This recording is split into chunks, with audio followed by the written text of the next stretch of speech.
Hello and welcome back to Today in the NBA, where today I'm going to be going over the Chicago Bulls' last regular season, postseason, and looking at some outcomes for their possible seasons coming up. Now to start off, last year the Chicago Bulls finished as the 10th seed in the East with a record of 10-42.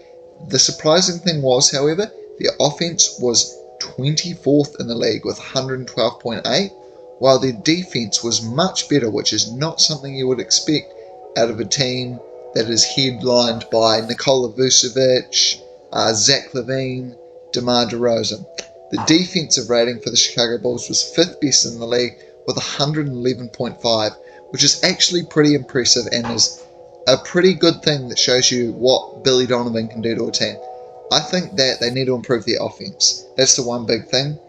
I think there is a pretty easy fix to this, however, and it is to do with increasing their three-point shooting.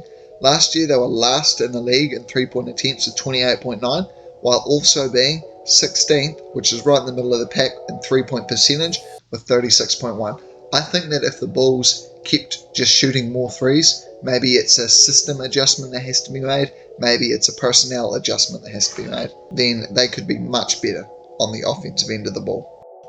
Even if the Bulls do get better on the offensive end of the ball, however, I don't think they're going to be a play-in team even. The East, or the whole league, in fact, is just too stacked at the moment. Maybe they sneak in as the 9th or 10th seed, but probably not. Anyway, now the Bulls' depth, it's alright. Probably 9 good players on this team. I'm not including Dalen Terry as a good player because he didn't show anything in Summer League. So to start off, we've got Alex Caruso, Zach LaVine, DeMar DeRozan, Patrick Williams. And off the bench, we have Jevon Carter, Kobe White, Dalen Terry, Torrey Craig, and Andre Drummond. Now, I didn't mind the Bulls offseason. It wasn't amazing. It wasn't bad.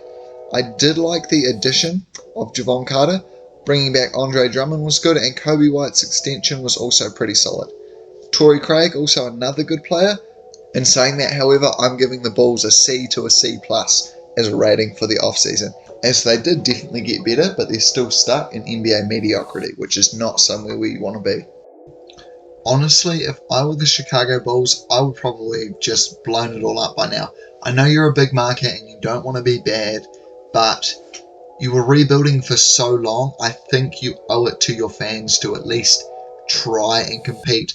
I know there are some Bulls fans out there saying, "I'll just wait for Lonzo to come back," but they need to be realistic. I don't think Lonzo is coming back, and if he does, I think he'll be a shadow of his former self. In saying that though, I do really like Lonzo Ball as a player. I'm sure he's a great person and I do hope he gets better. I don't want to see anyone with injuries like he has. If I'm the Bulls this year, I'd probably just try and tank, to be honest. Trade DeMar DeRozan, maybe keep Zach LaVine, but it's up to you. I probably wouldn't. Trade Vooch, trade all of the free agents that you signed this year. You're pretty much getting value out of nothing at that point, which is really good. It's not a great draft this year, so the teams that are tanking probably won't be hard out tanking, so it is pretty good.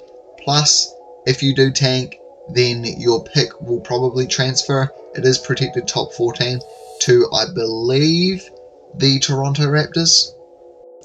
You also have Portland's pick this year. It probably won't convey, but who knows. If you tank, maybe you get the 1st, 2nd, 3rd, 4th. You get a top 4 pick, you're probably going to get a good player. Ron Holland, Martas Buzuelas, GJ Wagner, who knows, you could even pick up Bronny James. But still, I think tanking would probably be worth it. Chances are you get a good pick, as I don't think there are going to be many teams tanking this year, or intentionally tanking at least. Overall, the Chicago Bulls are in a pretty bad situation, and I definitely do not envy their general manager. Anyway, my prediction for the Chicago Bulls next year is that they finish as the 11th seed with a record of 37-45. I don't think they have any All-Stars. I don't think they're good enough, and I do think that DeMar DeRozan will start to regress. Don't think they'll have any All-NBA players, any All-Defensive players, any Most Improved players, or any All-Rookie players. I think the Bulls will probably end up with the 9th overall pick, I'm guessing, and they'll probably mess up the draft selection there somehow. Anyway, I know this was a little bit more of a depressing video. The Chicago Bulls do not look like a very good team. Hope you enjoyed. Please consider subscribing, liking, and I'll see you all in the next one.